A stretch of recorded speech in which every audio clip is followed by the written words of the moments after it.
right when they're up. Or let me go ahead and ult him. Actually, here we should be able to do a lot. I'm gonna go ahead and land, do a large amount of damage, go in for the full combo. Unfortunately, I wasn't able to save him, but I will end up. If he doesn't have beads, I should be able to kill him straight up. Again, I do a lot of damage now, so I'm gonna wait for him to backfire, dash him, auto attack 3, auto attack 2, auto attack. That right there is the one-shot style of play. Therefore, this item is offering you more intelligence, and it's just the longer the game goes on, the better it's going to be. He's going to die almost instantly. For this Anubis, I will end up killing him. I'm waiting a little bit on cooldowns, but I'm going to get my dash up. I just got to make sure that I dodge the wrap. Now that the wrap is dodged, he's going to insta-die just like about everybody else. Her ultimate's down. I think that I can pretty easily kill her. So this should be able to grant me the kill and also the kill on Cupid because I one-shot from the videos that Ooh, he dead. Bye, Loki, unfortunately. Sorry, not sorry. Twitch. I think that's all of the self-promoting. Bye, Mr. Anubis. I'm so sorry. Hello, hope you guys are doing well. And today I'm bringing you some Athena jungle gameplay. I haven't played Athena in quite a while, and I've been dying to try this build on Athena. I tried a very similar build when Athena was first released. Well, not first released. She was released a long time ago, but like around the time when Smite 2 came out and Athena was in the game, I tried this build. And I liked it quite a lot, and I'm actually quite unsure as to why I never came back to give this build a second try. So here we are bringing you some Athena jungle ranked gameplay. A kill onto this mid laner would have been a possibility if he didn't walk into the opposite side of the jungle for literally no reason. So we're just going to come back and clear this wave. Unfortunately, we are going to miss some minions over here, but I hope that we're going to be able to kill him anyway soon. If not, at the very least, we'll grab his beads.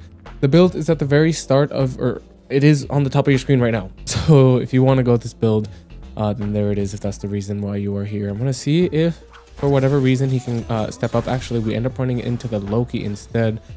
Soul's going to come to assist us a little bit when it comes to fighting with this Loki, but I think we won't be able to kill him unless I manage to get the taunt, that of which I was able to, and Soul will pick up that kill pretty easily. For first and second blood. Actually, I don't know if we got first or second blood. I'm hoping we got first, but I really was not paying attention, so I have no way of knowing. And yeah. Anyways, the build. Dude, can we kill this guy too? I have my taunt up, and the Soul is right behind me, so we might be able to kill him, or at the very least grab the beads. We did grab the beads, and unfortunately, we're not able to kill him. But now, the next time that we decide to go on him, it should be a pretty easy kill. Again, considering that he no longer has those beads. Anyways, the build. Ooh, I'm gonna kill him here.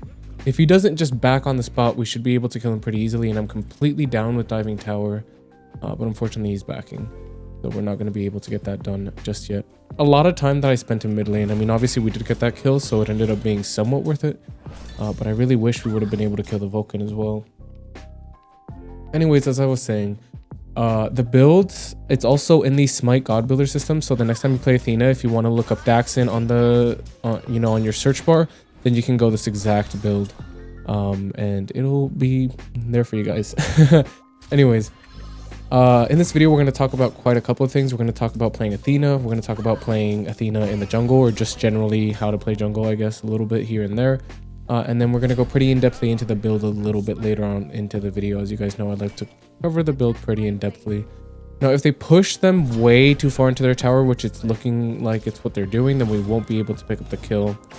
Unfortunately, I'm not able to catch up to him. When your jungler is ganking, usually you want to back up a little bit, or even just take a little bit of extra damage and bait the team into stepping up closer towards your side of the map. That way it gives the jungle enough leeway to actually go in and attempt to do something. Because there, when I called out that I was ganking them, what they did instead was actually just push them, super like shotgun them under tower, and of course, I'm not going to be able to do much with them under tower like that. But yeah, that's a user error on their part, I guess. We're going to go back into the general camp rotation. When you're playing jungle, you want to very closely pay attention to when your jungle's coming up. Basically, the route that you do at the very start, because I know there's a bunch of different starts, but this is the most common one starting in your speed buff. The route that you do at the start of the game is basically the cadence that you're going to follow for the remainder of the match. So if you start at the speed and then go over to the red buff, as I did at the start of the game, you're going to be running this route for basically the entirety of the mid to late game. Obviously with some variations when it comes to like guaranteed ganks and things of that manner. But other than that, you're going to be running the same variation. Unfortunately, he decided to come over here and saw me. I could have done a little bit more to kind of be a little bit more discreet about my walking over here, but I'm hoping that he kind of is a little bit dumb and assumes that I leave. I mean, at the end of the day, there's only so much minion farm he can lose. So he has to kind of just take the chance. He started walking that way. I still have my entire ability. Wonderful wall from the Cabrakan is going to wall him in, and one more auto attack will grant me that kill. Very nicely done by the Cabrakan, and I'm glad he was paying attention.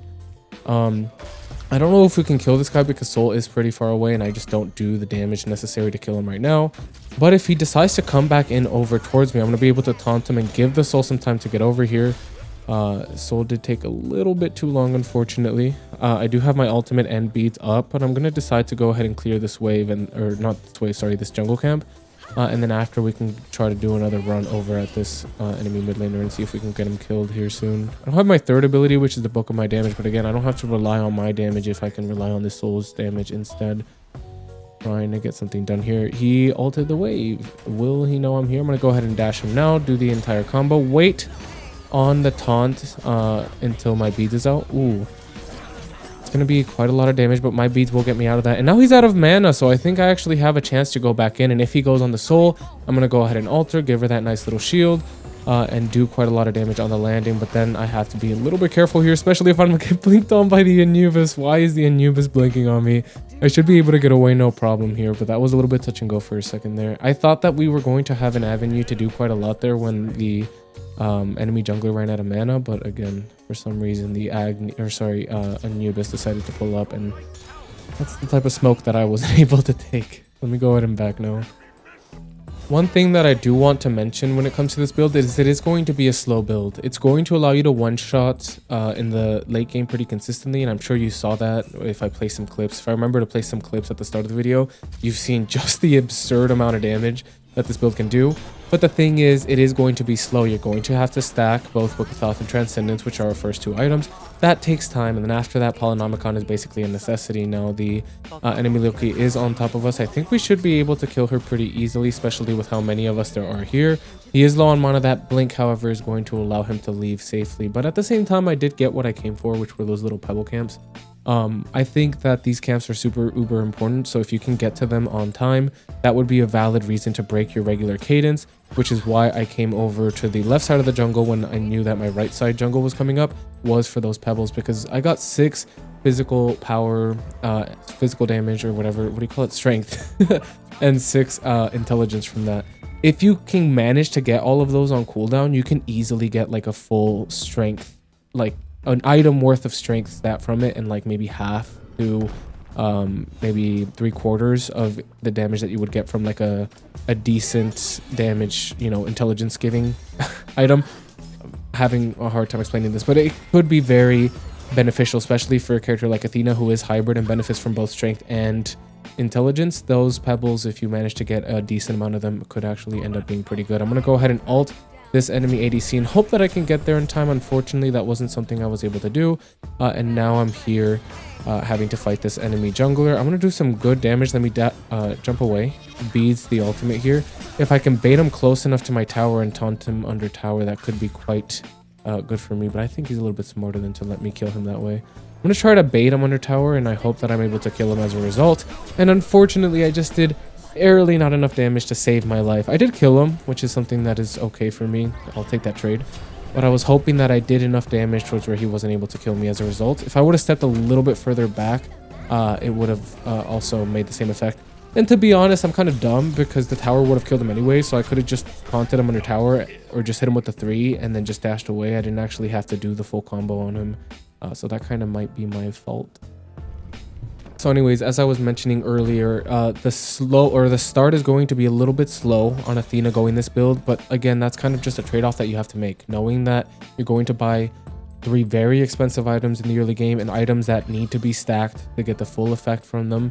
And you need to know that early game you might not do the most damage, but late game and rather mid game into the late game, you're going to be doing an immense amount of damage. I'm going to go ahead and dash over here. Blink from the Loki will save him and take him out of my sights. However, this Anubis is very, very low, and I should be able to dash him here pretty soon and grant us the kill. Even if he blinks, I'm still looking to dash him under tower because I need to do this now before the enemy support can get to him and ult him out. I'll be able to get that kill. Unfortunately, I will die to tower. Very funny. Probably shouldn't have made that trade. If I maybe should have waited till my solo laner was taking the tower, and then I could have lived. But unfortunately, he wasn't taking the tower, and I couldn't really afford to wait too long because, again, if this Aphrodite got to him and kissed him, then I would have probably died and he would have lived. Whatever, I'll take that trade. So on Athena jungle, you want to go for the starter item, the Bumba's hammer and not the dagger, because it works really well with your reach passive, where you're going to be playing this playstyle where you're going to dash, auto attack, 2 auto attack, 3 auto attack, or whatever the combo, 3 auto attack, 2 auto attack. In between each ability use, you're going to be auto attacking to maximize your amount of damage. You do this on most characters, but it's even infinitely more important on Athena because of her passive reach, giving her those ranged autos that manage to do a little bit of extra damage. So that's always nice to have. The Bumba's dagger is going to give you like AoE autos, which you don't really need because Athena herself already has a cleave auto on her third attack in the chain. So you don't really need to grab those autos. You already have pretty good clear from the very start, as you guys have been able to see. And you gain much more of a benefit from the Bumba's hammer as I ult in. Unfortunately, the team wasn't completely on top of them, so I don't even think we're going to be able to do much of this. That's like my #1 pet peeve when playing Athena in the jungle, is just like ulting someone and not having them go in. They get a huge shield, they get a bunch of other effects that makes it very likely that they're going to be able to tank whatever's incoming damage as a result of just walking at the enemy team. And then it does a lot of damage. Unfortunately, my team, the Ares wasn't paying attention and he wasn't able to go pretty far. And does he know I'm here? Okay, so we're warding. Good to know. I might dash him anyways here. I might look to see if they're doing the Gold Fury. They are, but it is pretty low health. Oh, I should die here. I'm going to go ahead and beads to see if I can possibly get a kill before I die. The Loki will end up falling to my full combo, and I actually did end up living, but my high cooldowns are going to make it very hard to do much here to help our ADC. I'm going to go ahead and go around and see if I can have anyone else to pick off, just kind of survey my surroundings. Again, I have to do mind my own health and know that I'm kind of low. Ult is down from the enemy Aphrodite, and that is enough to allow me to go ahead and pick off that Cupid, but now die I probably shouldn't. At the very least, we did achieve my goal of getting them off of the Gold Fury, and we managed to get 2 kills in return, so that's a positive trade in my book. But yeah, anyways, Bumba's hammer is going to be the way to go. It gives you some bonus true damage if you use an auto attack subsequently after an ability, which again you're going to be doing anyways on most junglers, especially on Athena because of her passive. And it'll also give you some cooldown resets once you upgrade it, which is always nice to have. All right, back to our regular cadence in terms of the jungle clear. Again, it's not the end of the world if you're not on your jungle camps the minute they're up, but you do want to try to be on them kind of as close to them being up as possible, because over the course of the entire match, if you get them right when they're up, let me go ahead and ult them actually. Here we should be able to do a lot. I'm going to go ahead and land, do a large amount of damage, go in for the full combo. Unfortunately, I wasn't able to save him, but I will end up getting this nice double kill, which again, I take as a positive trade. And then we're right on time for some of the jungle camps that are going to be spawning over on this side of the map. So that ends up being very nice for us. But like I was mentioning, the pebbles are also coming up soon. So we'll be able to get 12 strength and intelligence, which again is going to help out. It's not like going to be an insane amount, but it's going to definitely help. And sometimes it might be the differentiating factor between you getting a kill or watching the enemy go away.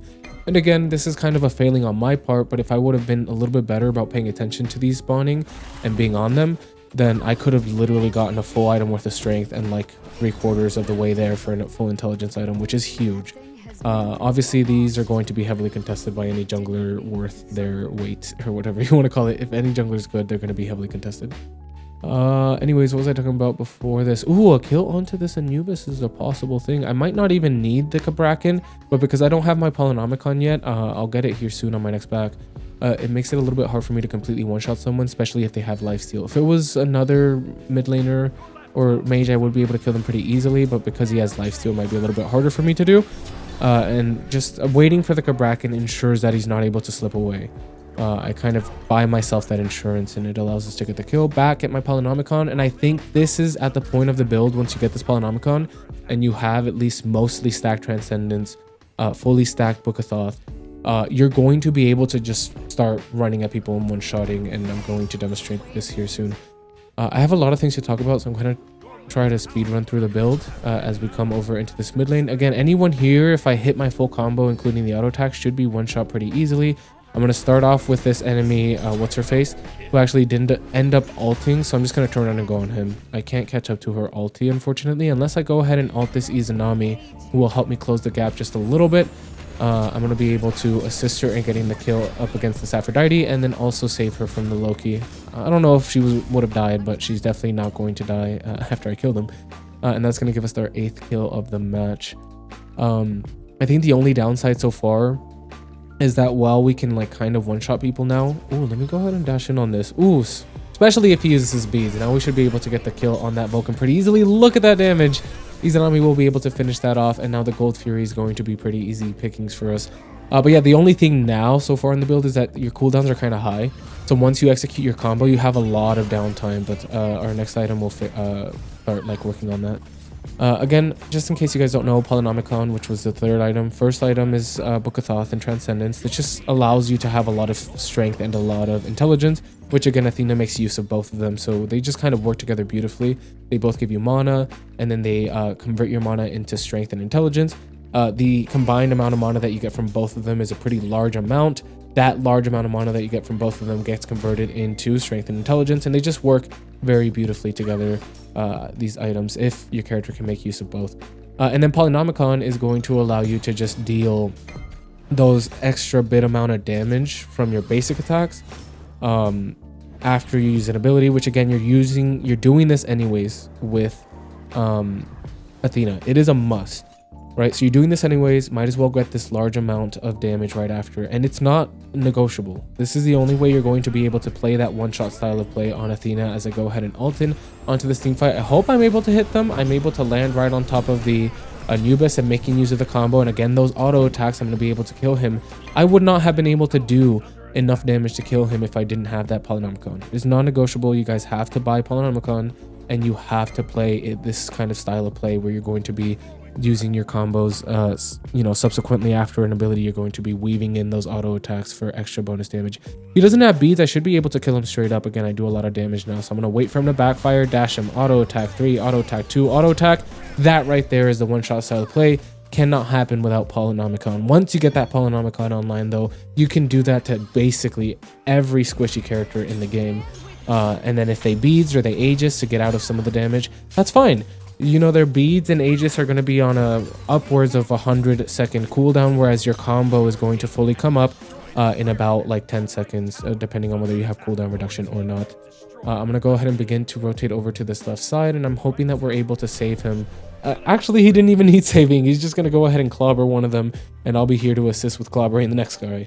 Or rather, girl in this case. I'm going to go ahead and hit her with the auto attack. You guys know the combo, and Aphrodite will fall pretty easily for our 11th kill of the match. I'm going to go ahead and back to the base, and if I need to come back, I could. But I think that because 2 of them are dead, I don't actually need to go back to base. I don't need to go buy items or anything. I think we should be able to do this regardless. If the team assists, that is. So yeah, Polynomicon. After this is Chronos Pendant, you're going to want a pretty large amount of cooldown reduction after this. So the item that gives you the most cooldown reduction is Chronos Pendant. So that's why we go this one. Because again, we're severely lacking cooldown reduction at this very current moment, and we need it desperately. So Chronos Pendant is the largest amount that we can get, as I get that unstoppable badge by killing the Anubis. So after Chronos Pendant, we're going to go into Rada Tahuti. Now we're not lacking power, but we want to maximize the amount of power that we get, and Rod of Tahuti is going to give you the absolute biggest bang for, well, not bang for your buck. It's a very expensive item, but this is how you're going to maximize your power. This is an item that scales throughout the entire game.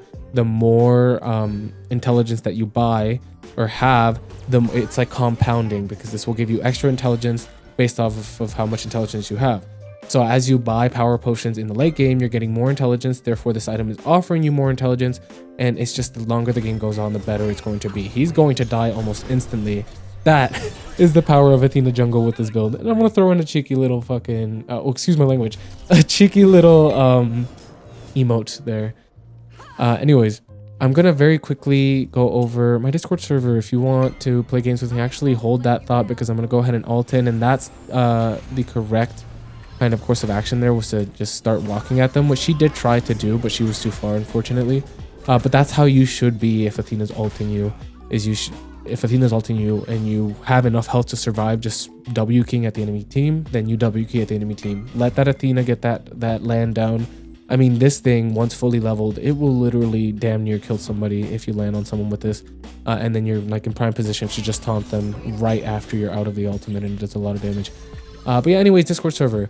If you want to play with me, chat with me, or play some Smite 2 games with me, then go ahead and join that Discord server. If you have any questions or need any help with anything, I'm happy to help. Also, if you just want some, non-toxic people to play Smite with, if you want some friends to play Smite with, this is a great place to do that. We have a great non-toxic community of people that are willing to play with you guys, help you guys with anything you may have, help you guys with builds, what have you. Unfortunately for this Anubis, I will end up killing him. I'm waiting a little bit on cooldowns, but I'm going to get my dash up. I just got to make sure that I dodge the wrap. Now that the wrap is dodged, he's going to insta-die just like about everybody else. I'll grab my little divine badge and go back to base and finish my Rod of Tahuti. Anyways, if you're enjoying this video so far, ooh, that's my next victim right here. If she has ult, then she'll ult to save herself. If she doesn't, she'll probably die. There's the ultimate on the, what's her face? Fortunately, Loki's split pushing. I can't stand a split pusher, but our soul laner is going to handle that. So I'm just going to remain over in this fight. And now that her ultimate's down, I think that I can pretty easily kill her. So this should be able to grant me the kill. And also the kill on Cupid because I one-shot. Very nicely done. Gives me my immortal badge. And now this guy is my next target. I'm going to go ahead and dash. He's probably going to beads here. Unfortunately, I wasn't able to kill him. I was able to get him killed. But I also did take a lot of damage from, I believe he ulted me, right? But yeah, I killed enough of them so that my team can very easily pick up that Phoenix. They won't be able to win the game, but the Phoenix is gone. And that's the first step to winning. Now, if we win another team fight within the kind of time frame that Phoenix is still down, we should be able to finish off the game for a nice little victory here. I'm going to go ahead and ult over to this fire giant so I can get here fast enough to be able to assist them, especially since it's both tanks trying to do this. I don't want this to get stolen, so I'm going to go ahead and pull up here, pick up that bomb. Hopefully someone picks up my wards. I'm going to go ahead and ping them and let her know to pick them up. Because there's 2 perfectly good wards over there, girly. Go pick them up. Anyways. If you're enjoying this video, or rather if you enjoyed this video, we're basically like in the end game. Usually I do these little self-promotion things earlier, but I've just had so much to talk about. If you enjoyed this video, make sure to like, comment, and specifically subscribe so you don't miss out on future, Smite 2 content. I make content like what you're watching now, just like build gameplay videos with commentary. I make like complete beginner character guides, which I do have one for Athena that I'll try to remember to link down in the description. And then I also make just general guides for Smite 2, such as my complete beginner Smite 2 guide.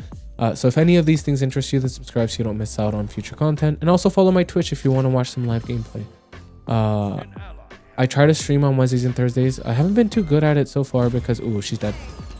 Nice. Because I stream and like you guys don't show up. That's not your fault, but I think it's a waste of time when I don't post VOD content, so I can't just make gameplay from the videos that ooh, he dead. Bye, Loki, unfortunately. Sorry, not sorry. And now let me go ahead and ult over here so I can assist with this team fight here. I'm gonna land, throw in the auto attack. Will not get the kill, but Ares will, and this is looking like the end of it. But yeah, if you do want to catch the live stream, then do follow me on Twitch. I think that's all the self-promoting by Mr. Anubis. I'm so sorry. And that's 1 person left to kill. I won't be able to get the kill. But you know what? I'm okay with 19 kills. I think that that's going to just have to do it for me. Unfortunately, I couldn't get to the 20. Maybe when Cupid spawns in, I might be able to get this last kill. Last item would have been something like Desolation. If you're having trouble with the tanks and Obsidian Shard, it really is situational. On your Dude, I might actually be able to finish her off. 1 more auto, and I did not hit that last auto. But yeah, if you need more cooldown reduction, something like a Cosmic Horror is going to be pretty good. But yeah, hope you guys enjoyed that video. Make sure to like, comment, and subscribe. Follow the Twitch, join the Discord. And yeah, as always, I'll see you next one. Love you. Bye. X-Ball gameplay coming tomorrow and whatnot. Bye.